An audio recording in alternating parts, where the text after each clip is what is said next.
Hello everyone, welcome back to my YouTube channel. ನಾನಿವತ್ತು ತುಂಬ ಟೇಸ್ಟಿಯಾಗಿರೋ ಗೀ ರೈಸ್ನ ಮಾಡೋಣ ಅಂತ ಅನ್ಕೊತಾ ಇದ್ದೀನಿ. ಇದನ್ನು ಯಾವ ರೀತಿ ಮಾಡೋದು, ಏನೇನು ಬೇಕಿದ್ದಕ್ಕೆ ಅಂತ ನೋಡೋಣ. ನಾನಿಲ್ಲಿ ಒಂದು ಜಾರ್ನ ತೊಗೊಂಡು ಅದಕ್ಕೆ ಅರ್ಧ ಹೋಳಷ್ಟು ತೆಂಗಿನಕಾಯಿನ ತೊಗೊಂಡಿದ್ದೀನಿ. ಈ ತೆಂಗಿನಕಾಯಿನ 2 ಸಲ ರುಬ್ಕೊಂಡು ಹಾಲನ್ನು ತೆಕ್ಕೋಬೇಕು. ತೆಂಗಿನಕಾಯಿ ಹಾಲು, ಈ ಗೀ ರೈಸ್ಗೆ ತೆಂಗಿನಕಾಯಿ ಹಾಲೇ ತುಂಬ ಇಂಪಾರ್ಟೆಂಟು. ಅದು ಹಾಕಿದ್ರೇ ಗೀ ರೈಸ್ದು ಟೇಸ್ಟು ಚೆನ್ನಾಗಿರೋದು. ಹಾಗಾಗಿ ನಾವು ಇದಕ್ಕೆ ತೆಂಗಿನಕಾಯಿ ಹಾಲು ಹಾಕಲೇಬೇಕು. ನಾನು ಇದರಲ್ಲಿ ಒಂದು 30% ಆಗೋಷ್ಟು ತೆಂಗಿನಕಾಯಿ ಹಾಲು, ಇನ್ನು 75% ಆಗೋಷ್ಟು ನೀರನ್ನು ಹಾಕ್ಕೊಂಡು ಗೀ ರೈಸ್ ಮಾಡ್ತಾಯಿದ್ದೀನಿ. 2 ಸಲ ಇದನ್ನು ಈ ರೀತಿ ರುಬ್ಕೊಂಡು ತೆಂಗಿನಕಾಯಿ ಹಾಲನ್ನ ತೆಕ್ಕೋಬೇಕು. ಇದಿಷ್ಟನ್ನು ಮಾಡಿದ್ಮೇಲೆ ನಾವು ಒಗ್ಗರಣೆ ಮಾಡ್ಕೋಬೇಕು. ಒಗ್ಗರಣೆಗೆ ನಾನು ಒಂದು ಕುಕ್ಕರ್ನ ಇಟ್ಕೊಂಡು ಅದಕ್ಕೆ 4 ಟೇಬಲ್ ಸ್ಪೂನ್ ಆಗೋಷ್ಟು ಎಣ್ಣೆನ ಹಾಕ್ಕೊಂಡಿದ್ದೀನಿ.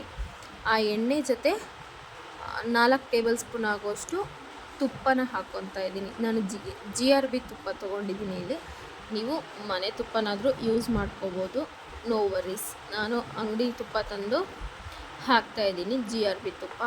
ಇದೆರಡು ತುಪ್ಪ ಎಲ್ಲ ಕರಗಿ ಸ್ವಲ್ಪ ಎಣ್ಣೆ ಕಾದ ಮೇಲೆ ಪಲಾವ್ ಸಾಮಾನನ್ನ ನಾನು ಇದಕ್ಕೆ ಹಾಕೋತಾ ಇದ್ದೀನಿ. ಪಲಾವ್ ಸಾಮಾನು ಜೊತೆ ನಾನು ಒಂದು ಎಕ್ಸ್ಟ್ರಾ ಜೀರಿಗೆನೂ ಸಹ ಸೇರಿಸ್ಕೊಂಡಿದ್ದೀನಿ. ಜೀರಿಗೆನೂ ಇದಕ್ಕೆ ತುಂಬ ಇಂಪಾರ್ಟೆಂಟ್, ಹಂಗಾಗಿ ಇದನ್ನು ಹಾಕೋತಾ ಇದ್ದೀನಿ. ಇದಿಷ್ಟನ್ನು ಹಾಕ್ಕೊಂಡು ಒಂದು 2 ನಿಮಿಷ ಇದನ್ನು ಫ್ರೈ ಮಾಡ್ಕೋಬೇಕು. ಇದನ್ನು ಫ್ರೈ ಮಾಡಾದಮೇಲೆ ನಾನು ಒಂದು 15 ಗೋಡಂಬಿನ ತೊಗೊಂಡಿದ್ದೀನಿ. ಗೋಡಂಬಿನೂ ಹಾಕ್ಕೊಂಡು ಅದೊಂದು ಸ್ವಲ್ಪ ಕಲರ್ ಚೇಂಜ್ ಆಗೋ ಥರ ಫ್ರೈ ಮಾಡ್ಕೋಬೇಕು. ಇದಿಷ್ಟನ್ನು ಫ್ರೈ ಆದಮೇಲೆ ನಾನು ಒಂದು 3 ಹಸಿರು ಮೆಣಸಿನ್ಕಾಯಿನ ತೊಗೊಂಡಿದ್ದೀನಿ. ಇದು ಉದ್ದುದ್ದಕ್ಕೆ ಕಟ್ ಮಾಡಿ ಹಾಕ್ತಾಯಿದ್ದೀನಿ. ಸ್ವಲ್ಪ ಖಾರಕ್ಕೋಸ್ಕರ ಈ ಹಸಿರು ಮೆಣಸಿನ್ಕಾಯಿನ ಸೇರಿಸ್ಕೋಬೇಕು ನಾವು. ಇದನ್ನು ಅಷ್ಟೇ, ಹಸಿರು ಮೆಣಸಿನ್ಕಾಯಿ ಎಲ್ಲ ಫ್ಲೇವರ್ ಬಿಟ್ಕೊಳ್ಳೋ ಥರ ಎಣ್ಣೆಲೇ ಫ್ರೈ ಮಾಡ್ಕೋಬೇಕು. ಅದನ್ನು ಫ್ರೈ ಮಾಡಾದಮೇಲೆ ನಾನು 2 ಟೇಬಲ್ ಸ್ಪೂನ್ ಆಗೋಷ್ಟು ಜಿಂಜರ್ ಗಾರ್ಲಿಕ್ ಪೇಸ್ಟ್, ಅಂದರೆ ಶುಂಠಿ ಬೆಳ್ಳುಳ್ಳಿ ಪೇಸ್ಟನ್ನ ಇದಕ್ಕೆ ಹಾಕ್ತಾಯಿದ್ದೀನಿ. ಶುಂಠಿ ಬೆಳ್ಳುಳ್ಳಿ ಪೇಸ್ಟ್ದು ಹಸಿ ವಾಸನೆ ಹೋಗೋ ತನಕ ನಾವು ಇದನ್ನು ಫ್ರೈ ಮಾಡ್ಕೋಬೇಕು. ಇದಿಷ್ಟು ಫ್ರೈ ಆದಮೇಲೆ ತೆಂಗಿನಕಾಯಿ ಹಾಲನ್ನ ನಾನು ಇದಕ್ಕೆ ಸೇರಿಸ್ತಾ ಇದ್ದೀನಿ. ತೆಂಗಿನಕಾಯಿ ಹಾಲು ಹಾಕಿದ್ಮೇಲೆ ನಾನು ಆವಾಗಲೇ ಹೇಳ್ದಂಗೆ 30% ಅಷ್ಟೇ ತೆಂಗಿನಕಾಯಿ ಹಾಲು ತೊಗೊಂಡಿರೋದು. ಇನ್ನು ಮಿಕ್ಕಿದ 70% ಅಷ್ಟು ನಾನು ನೀರನ್ನು ಸೇರಿಸ್ಕೊತಾ ಇದ್ದೀನಿ. ನೀರನ್ನು ಸೇರಿಸ್ಕೊಂಡು ಅದಕ್ಕೆ ನಾವು ರುಚಿಗೆ ತಕ್ಕಷ್ಟು ಉಪ್ಪನ್ನು ಸೇರಿಸ್ಕೋಬೇಕು. ಉಪ್ಪನ್ನು ಸೇರಿಸ್ಕೊಂಡ್ಮೇಲೆ ನಾನಿಲ್ಲಿ ಹಸಿ ಬಟಾಣಿನ ತೊಗೊಂಡಿದ್ದೀನಿ.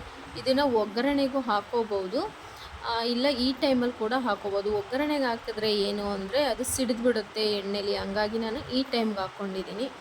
ಅದಷ್ಟನ್ನು ಹಾಕ್ಕೊಂಡು ಚೆನ್ನಾಗಿ ಕುದಿಸ್ಕೋಬೇಕು. ತೆಂಗಿನಕಾಯಿ ಹಾಲು, ನೀರು ಅದೆಲ್ಲ ಚೆನ್ನಾಗಿ ಕುದ್ದಾದಮೇಲೆ ನಾವು ಅಕ್ಕಿನ ಸೇರಿಸ್ಕೋಬೇಕು. ನಾನು ಒಂದು 10 ನಿಮಿಷ ಅಕ್ಕಿನ ನೆನೆಸಿಟ್ಕೊಂಡಿದ್ದೆ, ಚೆನ್ನಾಗಾಗುತ್ತೆ ಅನ್ನ ಅಂತ. ಒಂದು 10 ನಿಮಿಷ ಅಕ್ಕಿನ ನೆನೆಸಿಟ್ಬಿಟ್ಟು ಅದಕ್ಕೆ ಹಾಕ್ಕೊಂಡು ನಾನಿಲ್ಲಿ ಓಪನ್ ಲಿಡ್ಡಲ್ಲೇ ಒಂದು 10 ನಿಮಿಷ ಬೇಯಿಸ್ಕೊತಾ ಇದ್ದೀನಿ. ಓಪನ್ ಲಿಡ್ಡಲ್ಲಿ ಇನ್ನೇನು ಒಂದು 70% ಬೆಂದಿದೆ, ಇನ್ನು 30% ಬೇಯಬೇಕು ಅಂದಾಗ ನಾನು ಲಿಡ್ಡನ್ನು ಕ್ಲೋಸ್ ಮಾಡಿದ್ದೆ. ಕ್ಲೋಸ್ ಮಾಡಾದಮೇಲೆ 1 ವಿಷಲ್ ಹಾಕ್ಸ್ಕೊಂಡ್ರೆ ಸಾಕು, ಗೀ ರೈಸು ರೆಡಿ ಆಗುತ್ತೆ. Thank you for watching.